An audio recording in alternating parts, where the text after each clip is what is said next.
Amén, amén. Qué privilegio estar con ustedes en este tiempo. Hace exactamente un año que tuve la oportunidad de poder estar en esta bella iglesia y desde allí he tenido la oportunidad también de estar una vez más y con esta 3 veces, así que para mí siempre es un privilegio y es una alegría enorme poder estar con ustedes. Agradezco profundamente a los pastores, a todo el equipo que trabaja en esta iglesia, porque sé que sin su consentimiento no podría estar acá. He estado en un tiempo aquí, estoy con mi esposa, con mis hijos, y felices de disfrutar un buen tiempo donde hemos sido bien atendidos también por Manuales, Mana Juanita y la puerta que me abre el pastor Dairo, su esposita Sara. Gracias a su familia, gracias pastora. Y bueno, estoy feliz de estar acá. Estamos, para los que no me conocen, soy Juan David Arango. Estamos allí en Colombia, exactamente en Pasto. Somos oriundos de Antioquia, de Medellín, allá es toda mi familia.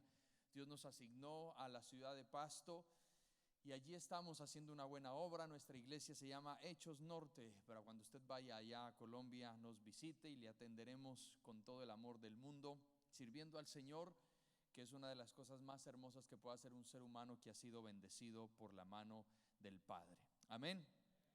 Ok, en esta mañana, en esta tarde, quiero hablarles acerca de un mensaje que quiero de alguna manera encajarlo con este nuevo año que es el 2026.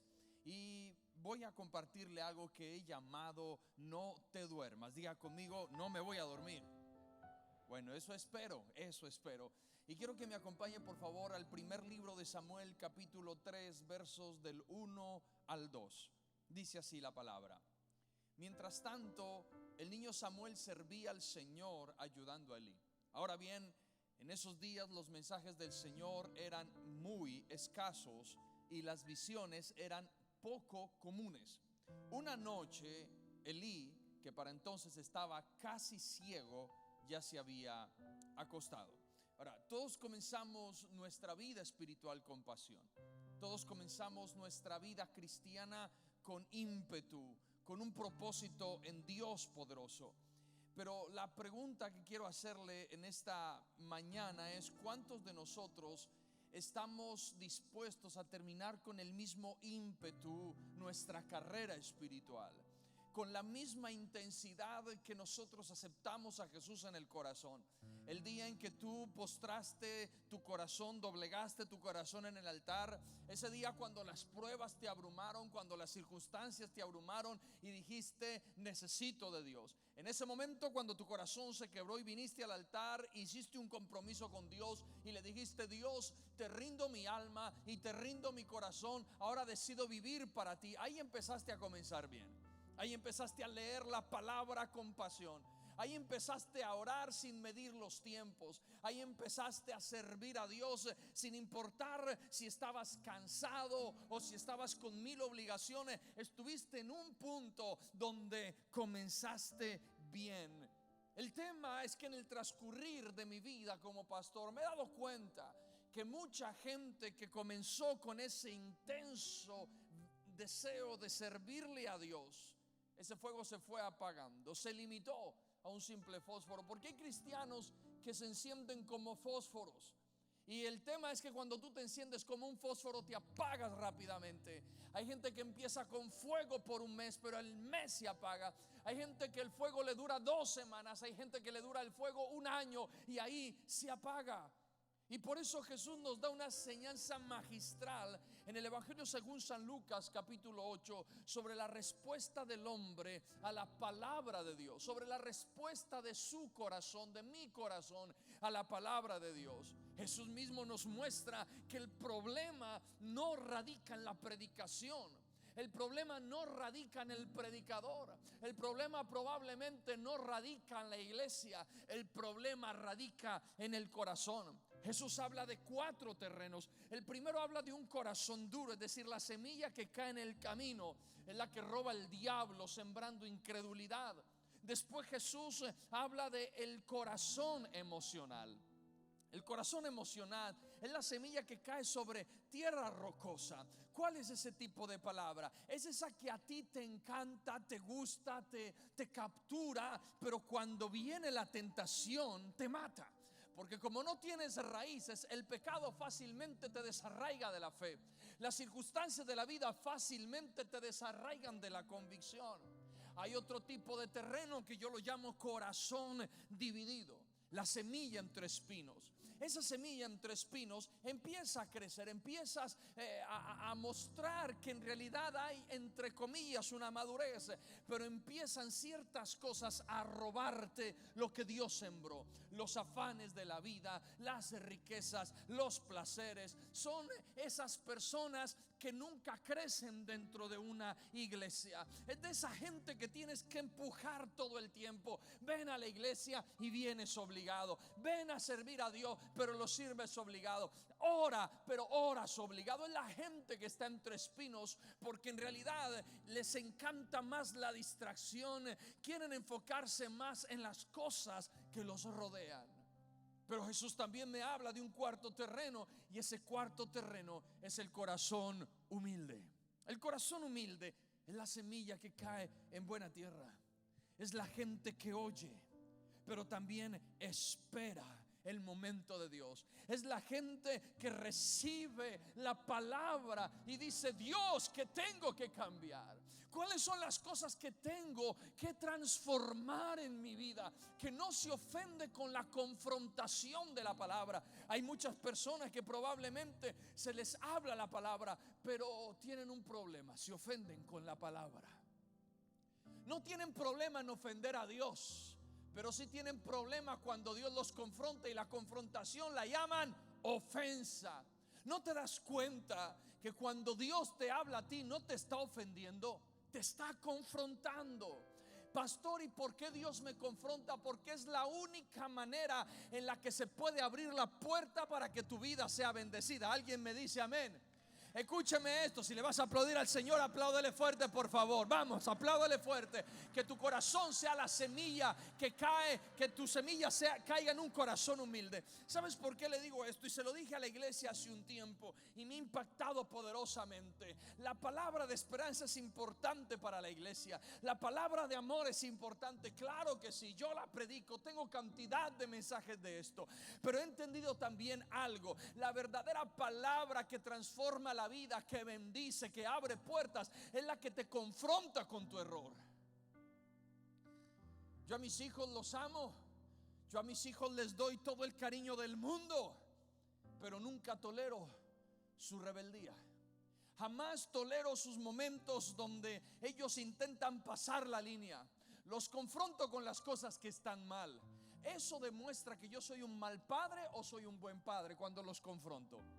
Creo que estoy demostrando que soy un buen padre.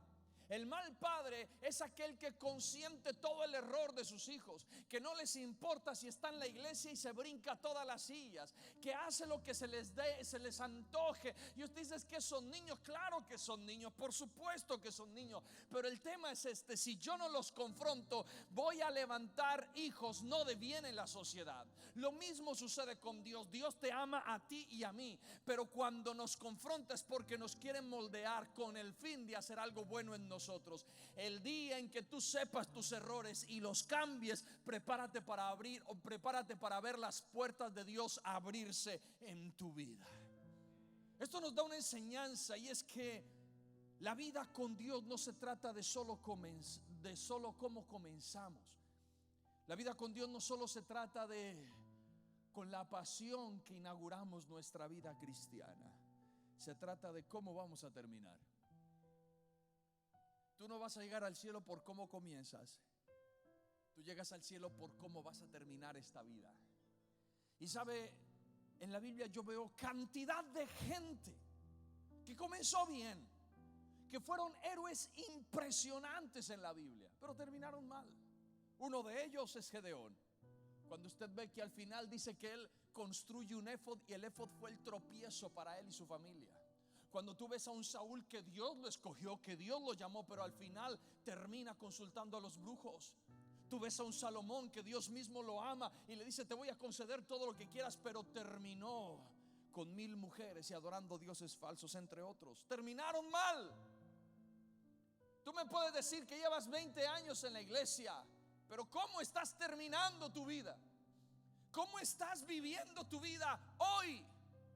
Porque no es un año más en tu vida, el 2026, es un año menos en tu vida. ¿Y cómo lo estás viviendo?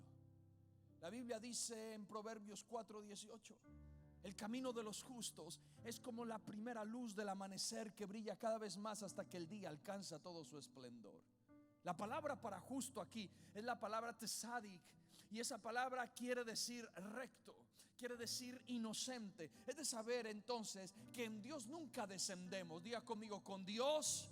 Levante su mano derecha, únase conmigo por favor. Levante su mano derecha y diga, con Dios nunca desciendo, siempre haciendo. ¿Está de acuerdo conmigo? ¿A qué me refiero con esto? Que dice que los justos son como la luz del sol, la luz de la aurora. Es decir, entonces, que cuando tú entras en Dios, el justo, el recto, el íntegro jamás desciende. La prueba no lo hace descender. Las circunstancias difíciles no lo hacen descender. El recto siempre asciende. Y una de las cosas poderosas que me encanta de Pablo es lo que dice segunda de Timoteo 4:7, cuando dice, he peleado la buena batalla. Mire lo que dice Pablo: he terminado la carrera y he permanecido fiel. Comenzó bien y terminó bien. Es por eso que hoy quiero enfocarme en la historia de Elí y de Samuel, la cual nos revela dos caminos: un camino de decadencia y de adormecimiento, de conformismo, y el otro camino es de fidelidad, de compromiso y de estar despierto en su vida espiritual. Elí, a pesar de que su rol como sacerdote era importante, Elí, a pesar de que era un hombre que Dios había escogido, perdió el filo de su vida espiritual. Su legado se desvanece. Levantó hijos que no servían para nada. En contraste, había un niño llamado Samuel que vivía también en el templo y era un niño. Pero a pesar de que era niño, a pesar de que era inmaduro, a pesar de que no conocía mucho, mantuvo la viva llama de su amor por Dios y dejó un legado de generaciones que hasta ahora gran cantidad de hijos hoy, o más bien de niños hoy, se llaman Samuel. Y cuando tú les preguntas por qué se llaman Samuel, es por el profeta Samuel. Hasta ese punto dejó el legado Samuel. Sabes, me llama la atención porque la Biblia dice que en ese tiempo escaseaba las visiones. Hay momentos en la historia espiritual de una persona, de una familia, de una iglesia, que lo más alarmante, escúcheme bien, no es el pecado visible. Lo más alarmante no es un adulterio. Lo más alarmante no es una fornicación. Lo más alarmante no es un pecado que pueda ser escandaloso. Lo más alarmante a veces es el silencio invisible. ¿Y a qué me refiero con eso? La escritura lo describe con una frase corta. Reitero que en esos días los mensajes del Señor eran muy escasos y que las visiones eran poco comunes. No dice que la religión escaseaba. La religión no estaba escaseando. No dice que no había templo o que el templo se había desmoronado. No dice que no había actividades ni había congreso. Dice algo peor: había ruina. Faltaba revelación. Había estructura, pero faltaba fuego. Había costumbre, pero no había voz. El tema es que muchos de ustedes tienen todo lo que una religión exige, pero no tienen lo que una relación pide. Comenzaron bien, pero hoy ¿cómo están? Yo quiero invitarle a reflexionar en una pregunta: ¿qué legado estás construyendo en tu vida? ¿Qué legado estás construyendo para tus generaciones? ¿Estás dejando un manto de bendición o permitiendo que el letargo espiritual apague el fuego que Dios colocó en ti? Sabes, así como cuando tú ves una navaja, un cuchillo y se tiene que afilar para que pueda ser efectivo, tú y yo necesitamos sí o sí afilar nuestra vida espiritual con el poder de Dios. Dice amén a eso, y si le va a aplaudir, por favor hágalo fuerte. Por eso, en primer lugar, quiero hablarle de Elí, el hombre que perdió el filo. Elí comenzó bien, reitero, era líder espiritual de Israel, pero con el tiempo se fue amellando. ¿Me entienden esa palabra? Es decir, fue perdiendo el filo de su vida espiritual. Se volvió apático. Elí, el sacerdote, se volvió permisivo. Elí, el pastor de la época, se volvió un hombre que no peleaba con el pecado, era tolerante con el pecado, especialmente toleraba el pecado de sus hijos. Nunca tomó medidas drásticas para formar su generación frente a lo malo que hacían. No actuó con firmeza, no fue un ejemplo para la iglesia, no fue un ejemplo para la nación. Nunca le exigió a su familia. Y ¿sabes qué es lo más preocupante? Que probablemente estamos viviendo una de las temporadas más sutiles pero más peligrosas, porque sin darnos cuenta todo lo que la Biblia considera pecado y malo se está permitiendo en nuestras casas y aún dentro de la iglesia. Y a eso yo lo llamo el espíritu de Elí, tolerar el pecado. Y hay padres que, al igual que Elí, han tolerado las malas conductas de sus hijos pequeños. Permítame que le hable esto. De verdad, soy inocente de lo que pasa en esta iglesia, así que con más libertad uno habla, porque usted no puede decir que se las estoy echando. ¿Ok? Pero hay padres que, al igual que Elí, están tolerando las conductas equivocadas de sus hijos. Pataletas, groserías. Dejas que tus hijos te manoteen, te desafíen. Les toleras la desobediencia. Incluso permites que esos hijos pequeños que se van levantando te llamen tonto y tú te ríes. Ay, mira, ya aprendió a hablar. Ay, Dios. Y es necesario que tú los corrijas. ¿Quieres hijos de bendición? Fórmalos. ¿Cuántos padres hay aquí en esta mañana que me digan un fuerte amén porque se sienten orgullosos de sus hijos? Ok, quiero decirte algo. Forma a tus hijos. ¿Sabes qué es formar, querido padre? Formar implica moldear. Formar implica a veces desarmar para poder hacer algo bueno. Formar a veces es quebrar para poder reparar. Lo mismo sucede con los hijos. Habrá momentos en que tú tienes que corregirlos, disciplinarlos para que puedan aprender y crecer. La formación no siempre es suave. La formación con los hijos a veces va a ser dura. A veces vas a tener que apretarlos. A veces la formación que yo tengo que darle a mis hijos los va a incomodar, los va a enojar, los va a hacer llorar. Y sabe que eso me parte el corazón a mí. Pero yo digo, Señor, tengo que hacerlo para poder ser un sacerdote responsable con lo que me has dado. Escuche, cuando tú vayas al cielo, Dios no te va a pedir cuentas por tu empresa, sino por tus hijos. No te va a pedir cuentas por el servicio solamente de la iglesia, sino por tu familia. Formar es enderezar lo que está torcido. Y algunos dirán, pastores, que hay que entenderlos. Por supuesto, entender es crucial, pero entender no es sinónimo de tolerar. La disciplina y el amor deben caminar de la mano. Yo amo, pero disciplino. Yo amo, pero formo. Yo amo, pero direcciono. Y una cosa es clara: si tú malcrías a tus hijos hoy, no te sorprendas si mañana enfrentas un delincuente. Si tú no crías y disciplinas a tus hijos hoy, no te parezca extraño que mañana tengas un hijo vago que no quiere hacer nada en la vida. Necesitan disciplina. Levante su mano derecha y diga: Señor, en el nombre de Jesús. Dígalo con fe: renuncio. Dígalo más fuerte: renuncio al espíritu de Elí. Otros padres, cuando sus hijos crecen, les toleran tanto su pecado que los disfrazan de consejos modernos. Y eso es el espíritu de Elí también. ¿Sabe qué?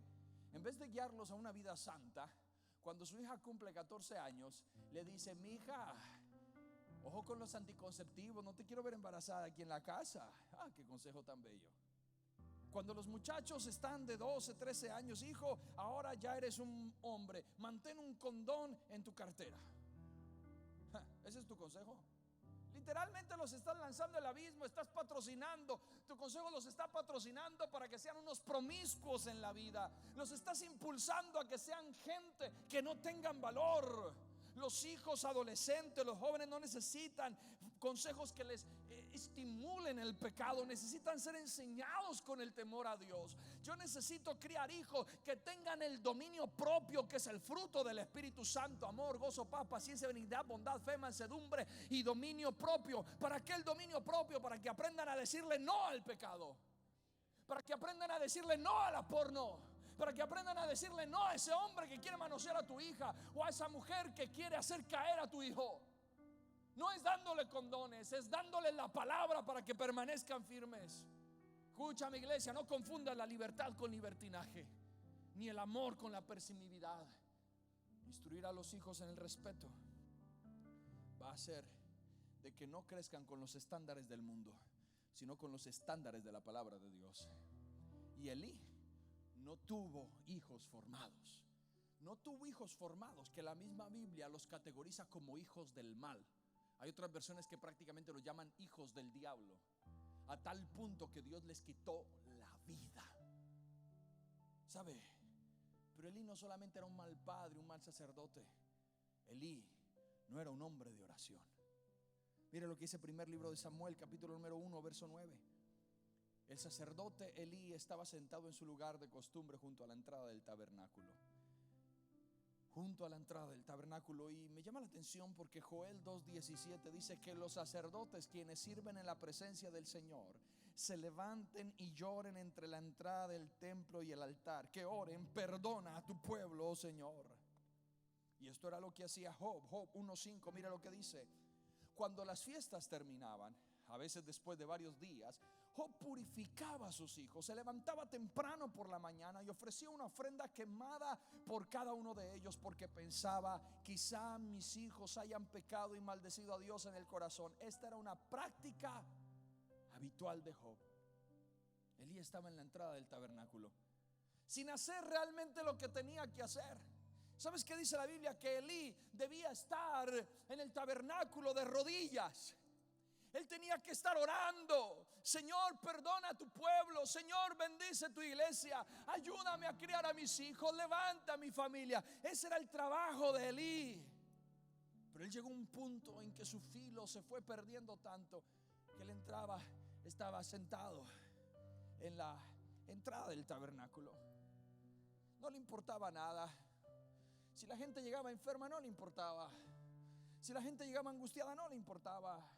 Él estaba sentado a la entrada del tabernáculo, tanto así que cuando vio a una mujer llamada Ana que pedía, la categorizó como borracha. Había perdido tanto el filo que ya no sabía discernir el gemir de un corazón. Tanto así que se le acercó y le dije: mujer, digiere tu vino. Y la mujer le dice: no estoy borracho, estoy gimiendo porque quiero una bendición de Dios.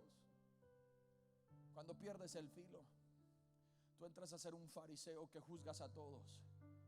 Cuando tú pierdes el filo, tú no haces nada y criticas a todo el mundo.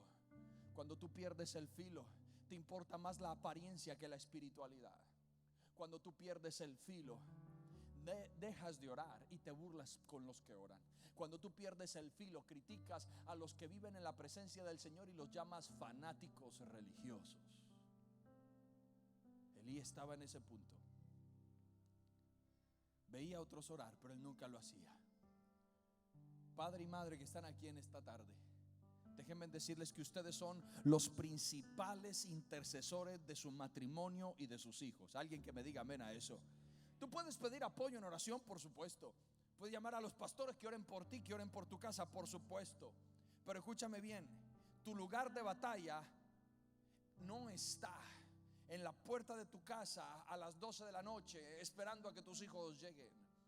Tu lugar de batalla está en el cuarto de oración, porque en vez de estar ansioso a ver a qué hora llegan, deberías estar de rodillas diciéndole: Señor, trabaja en sus corazones y en sus vidas. Un verdadero sacerdote, una verdadera sacerdotisa de Dios ora hasta ver el milagro. Mira, yo esto lo he dicho varias veces, perdóname que se lo diga, pero es que hay muchas familias que llegan a la iglesia y dicen: pastor, ve a orar por mi casa. Claro, yo voy a orar por la casa. Es que estoy viendo demonios, vamos a orar por la casa. Obvio, pero el tema es el siguiente: si usted es una persona que en su casa se mantiene con peleas, si usted es una persona que en su casa se mantiene con conflictos, si usted es una familia que no ora, si usted es una familia que no lee la Biblia, si usted es una familia que no busca a Dios, que cambia la relación con Dios por la distracción, yo puedo echarle 20 onzas de aceite o litros, con lo que usted quiera, a su casa. Puedo bañar su casa en aceite y el demonio no se va. Los demonios no le huyen al aceite. los demonios le huyen a una vida que se consagra a Dios. ¿Sabes por qué te digo esto? Porque los demonios respetan autoridad y los derechos legales. Un demonio no puede tocar una casa que tenga el derecho legal del Espíritu Santo. Tanto es así que el mismo Dios le dijo a Job, le dijo a Satanás: ¿has visto a mi siervo Job? Y dice: sí, pero le has puesto un vallado de protección de tal manera que no puedo tocarlo. Exactamente, derecho legal. Y ese derecho legal se establece cuando tú pones a Dios en el centro de tu casa. Alguien que me diga amén a eso, por favor. Invita a Dios a tu casa y los demonios se van. Invita a Dios a tu casa y no vas a tener necesidad de cada semana estar diciéndole al pastor que ore porque escuchas que el inodoro se vacía solo. Tienes que orar. Elí era un hombre de teoría, pero no de práctica. Aunque Samuel fue entregado en el templo para ser formado por Elí, este solo lo hizo de una manera teórica, pero no práctica. Mire lo que dice el primer libro de Samuel 2:21. Entre tanto Samuel crecía en la presencia del Señor. Quien realmente le enseñó lo que debía aprender fue Dios. ¿Y sabe dónde se lo enseñó? En el secreto. Pero ¿sabes qué me llama la atención de Samuel? Lo que más admiro de Samuel es que no hay nadie más influenciable en esta vida que un niño y un adolescente. Y Samuel nunca fue influenciado por los hijos de Elí, ni siquiera por Elí. Samuel estaba enfocado en crecer en la presencia de Dios. Y cantidad de creyentes hoy tienen muchísima teoría, pero no tienen la práctica. Eso es lo que vemos constantemente en las religiones: ritos y ritos y ritos y más ritos, pero no hay experiencia. Te pregunto a ti, iglesia, ¿cuándo fue la última vez que tuviste un encuentro con Dios? No la última vez que leíste un texto bíblico, la última vez que gemiste y que sentiste a Dios tocando tu alma y tu corazón. ¿Cuándo fue la última vez que sentiste que Dios te visitó en tu casa? Eso es lo que importa. ¿Quién es Jesús para ti? Esa pregunta no se resuelve con teoría, se resuelve con el secreto. ¿Quién es Jesús para ti? Esa pregunta no se resuelve en un estudio teológico, se resuelve en una relación profunda cuando la tienes con Él y cierras la puerta de tu casa para encontrarte con el creador del universo. Teoría. Este Elí tenía mucha teoría, pero aparte de eso estaba viejo. Primer libro de Samuel 2:22. Ahora bien, Elí era muy viejo. Yo no puedo quitar las características que me pone la palabra. ¿Por qué le digo esto? Sé que todos vamos a llegar a viejos. Eso es inevitable. Usted se puede poner todo el botox del mundo. Un día vas a estar viejo y te dirán viejo.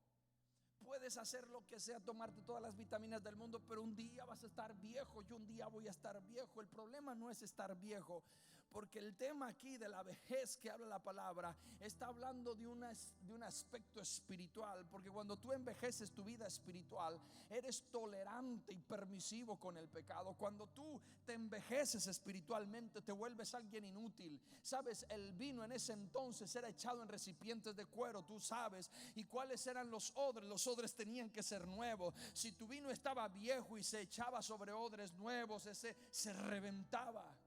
Cuando tú no tienes presencia de Dios en tu vida y te envejeces, te vuelves ciego, porque dice que Elí estaba ciego, las visiones escaseaban, permanecía estancado, conforme. Mi pregunta es: ¿hace cuánto dejaste de visionar?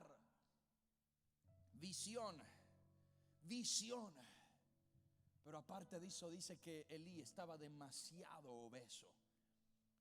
Primer libro de Samuel 4:18 lo dice. El problema no es estar de pronto pasado de kilitos, porque sé que hay muchas personas que están pasadas de kilitos, quizá tienen un problema en su tiroides, un descontrol en su tiroides, quizá no pueden controlar ciertas hormonas de su cuerpo y tienen sus kilitos de más. Ese no es el problema. Pero cuando la Biblia dice que estaba en sobrepeso, cuando tú ves eso a nivel espiritual, el estar obeso espiritualmente, es la gente que se vuelve ancha pero no crece. Hay iglesias que son anchas pero nunca crecen. Hay personas en su vida espiritual que son anchas pero nunca crecen. La salud de una persona no lo ves por cuán ancho es, sino por cuánto crece. ¿Cómo estás tú hoy? Perdiendo el filo. Te sientes ancho pero sin crecimiento. Elí había perdido absolutamente todo. Personas que comenzaron con brillo, pero terminaron con piloto automático. No dejaron de creer, pero dejaron de arder. No abandonaron la casa de Dios, pero abandonaron el secreto. Hay gente que no se volvió atea, pero se volvieron tibios. No sé qué es peor, si ser ateo o ser tibio. Y esa tibieza es peligrosa porque conserva el vocabulario correcto, conserva la palabra correcta, pero esa palabra no tiene vitalidad. Siguen diciendo amén, pero ya no tiemblan a la palabra. Siguen cantando, pero ya no se quebrantan. Siguen sirviendo, pero ya no escuchan a Dios. Este 2026 para tu vida tiene que ser diferente, iglesia. Este 2026 te tienes que levantar con el poder de Dios para entender que debes buscarlo y terminar tus últimos días de vida amándole con toda el alma y con todo el corazón. Alguien puede decir amén. Dale ese aplauso al Señor si se lo vas a dar con todo tu corazón. Escúchame, cuando se apaga la llama se puede sostener un sistema, pero no se puede sostener un mover. Puedes reconocer el rito, pero no reconoces la voz. ¿Cómo está tu vida hoy? Por eso es que en segundo lugar quiero hablarle de un hombre llamado Samuel, el hombre que mantuvo la lámpara encendida. Samuel representa al hombre que escucha a Dios. Samuel representa la generación que es fiel hasta el final, y desde niño vivió cerca del arca de Dios. Simbolizaba la presencia de Dios, esa arca. Él dormía cerca del arca, él estaba con el arca de Dios. Él servía a Dios y todo apuntaba a que la lámpara la lámpara de Dios fuera apagada. Y Dios lo llama a Samuel y le dice: Samuel, no dejes que la lámpara se apague. ¿Por qué Dios nos llamó a otro sacerdote? ¿Por qué Dios nos llamó a otro pastor, otro predicador del entonces? ¿Por qué tiene que llamar un niño? Porque cuando la iglesia se enfría, Dios exalta jerarquías para usar al que está dispuesto, aunque sea inmaduro e inexperto. Y Dios dijo: Samuel es el único. No tiene mucho conocimiento, todavía le falta crecer, pero es el único que quiere estar en mi presencia. ¿Dónde tendrías que estar tú hoy? Pero tu frialdad te ha hecho a un lado. No es que Dios te haya olvidado, probablemente tú te olvidaste de Dios. Y Dios está llamando a una generación que evite que la lámpara de Dios sea apagada, que su mover no sea apagado, que su manifestación no sea apagada, que se camine en santidad. El pecado y el diablo se están encargando de que la generación, las familias, la sociedad vivan en tinieblas, en el poder de la depresión, de los vicios, de la inmoralidad, del ateísmo, del desorden, de la disfuncionalidad. Allí es donde Dios llama a los Samueles y están diciendo: no permitas que la lámpara se apague. Necesitamos una generación de jóvenes y de adolescentes que se atrevan a hablar de Jesús una vez más en sus escuelas. Samueles que cuando escuchen a su amigo o a su compañero decir: estoy enfermo, esa generación diga: Jesús puede sanarte, ven, yo oro por ti. Necesitamos hoy una generación que se levante a mostrar a Jesús de tal manera que cuando tus amigos te digan: sabes que estoy deprimido, tú le digas: Jesús puede liberarte. Una generación que cuando tu amigo te diga: sabes que mi familia está al punto del colapso, tú le digas y lo señales: Jesús puede restaurarla. Esa es la generación que necesitamos que hacer, levantar hoy. Que cuando te digan: amigo, no sé qué hacer, tú le digas: Jesús puede guiarte. No importa si muchos piensan lo contrario. No dejes apagar la lámpara. Muéstrale a todos que tú estás encendido y que tú brillas con la luz de Jesús. Muéstrale a la gente que Él sigue haciendo milagros, que Él es el mismo ayer, hoy y por siempre. Y si por el contrario eres tú quien está a punto de apagar la lámpara, la voz de Dios hoy te está irrumpiendo la vida y te está diciendo: Samuel, no la apagues. ¿qué vas a hacer? Y es donde el primer libro de Samuel 3:4 dice: de pronto el Señor llamó: Samuel. Sí, respondió Samuel, ¿qué quiere? Son 4 veces que Dios tiene que llamar a Samuel para que él entienda que es Dios quien lo está llamando. ¿Sabe qué me encanta de esto? Que Dios no lo llama a través de un trueno, que Dios no lo llama a través de una nube de humo, de una nube de fuego, que Dios no se le presentó a Samuel como un ángel poderoso del tamaño de este lugar. ¿Sabes cómo llamó Dios a Samuel? Con voz humana: Samuel, Samuel. Tan humana que Samuel pensó que era Elí quien lo estaba llamando. Usted va a pensar que Dios lo va a capturar a usted porque Dios le va a presentar una zarza ardiente al lado de su casa, o porque Dios lo va a despertar del sueño a las 3 de la mañana y va a haber un ángel que lo está despertando. Le tengo malas noticias: no va a suceder. Puede suceder, pero es muy remoto. Yo creo que no sucede. Dios te va a hablar con voz humana. Aquí veo a Dios hablando a Samuel de manera donde Dios prácticamente se rebajó a la limitación de Samuel. Aunque Elí no fue un buen pastor, parece ser que fue un buen mentor y direccionó a Samuel y le dijo: Samuel, la próxima vez que escuches esa voz, di: he aquí tu siervo oye. Al parecer Elí tuvo la misma experiencia en algún momento de la vida y por eso estaba aconsejando a Samuel que respondiera a la voz. ¿No le parece interesante? Es como si Dios mismo no solo estuviera llamando a Samuel, sino que también estaba llamando a Elí. Dios te puede hablar de muchas maneras. Te puede hablar a través de un borracho, porque Él habla a través de las piedras, ¿sí o no? Te puede hablar a través de tus hijos. Te puede hablar a través de alguien. No estés esperando movimientos sobrenaturales. Entrena tu oído para escuchar a Dios aún en lo más simple de la vida. Y si hay algo que puede transformar tu vida por completo, ¿sabes qué es? La voz de mi Padre Dios. Samuel escuchó a Dios y de allí lo siguió oyendo por el resto de su vida. Y esa voz le cambió el destino. En tercer lugar, quiero decirle algo: que sin filo compensas con volumen lo que antes sostenías con unción, y compensas con actividades lo que antes se sostenía en un altar. ¿Tú crees que tienes relación con Dios porque sirves incansablemente en la iglesia? Tú sabes que tienes relación con Dios porque incansablemente lo persigues. Y entonces es cuando yo quiero aconsejarte en esta tarde: mantén el filo y no te conformes.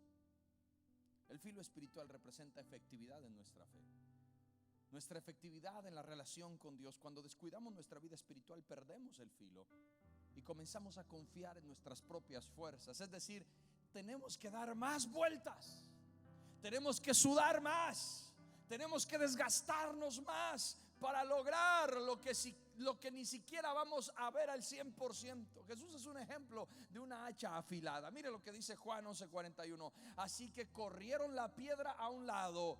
Jesús miró al cielo y dijo: Padre, gracias por haberme oído. ¿A qué horas oró Jesús aquí?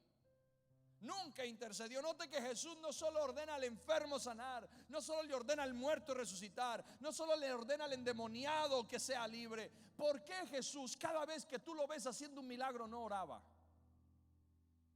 Por el filo. Por el filo.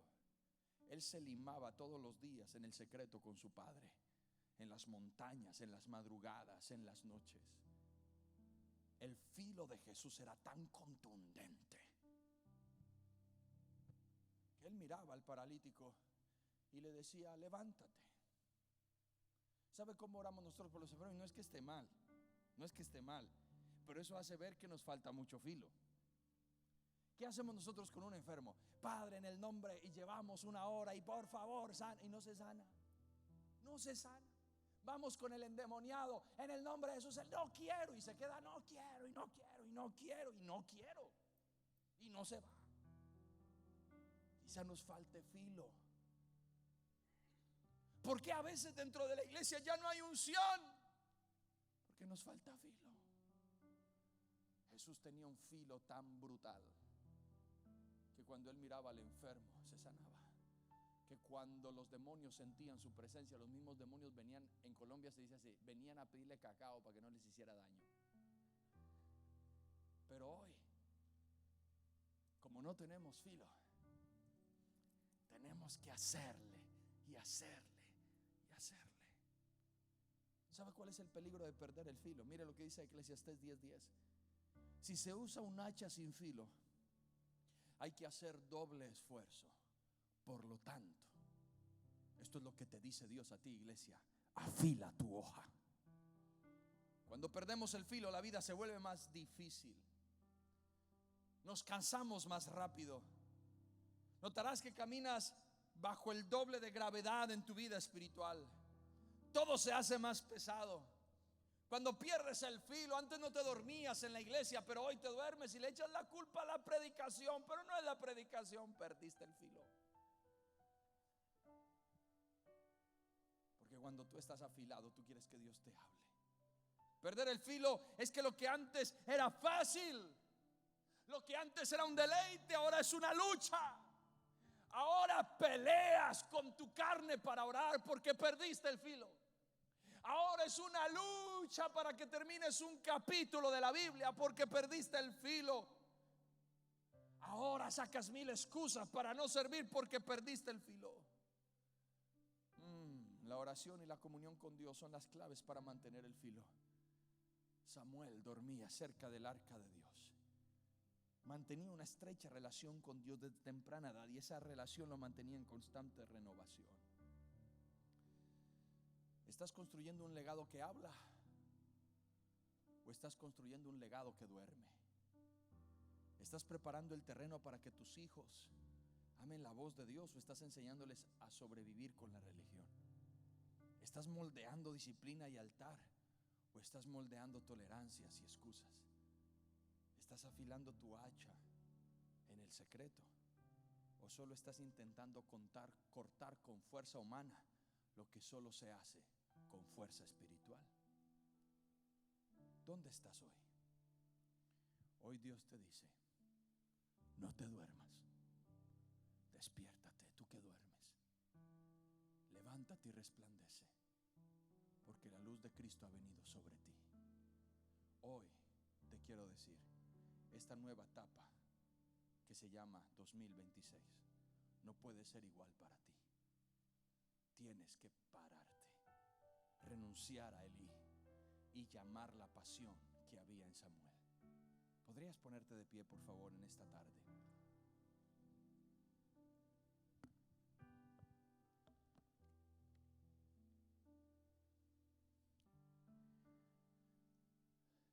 Permítame tener unos minutos de oración con usted. Y quisiera que, como hace mucho tiempo no lo hace, cierre sus ojos, incline su rostro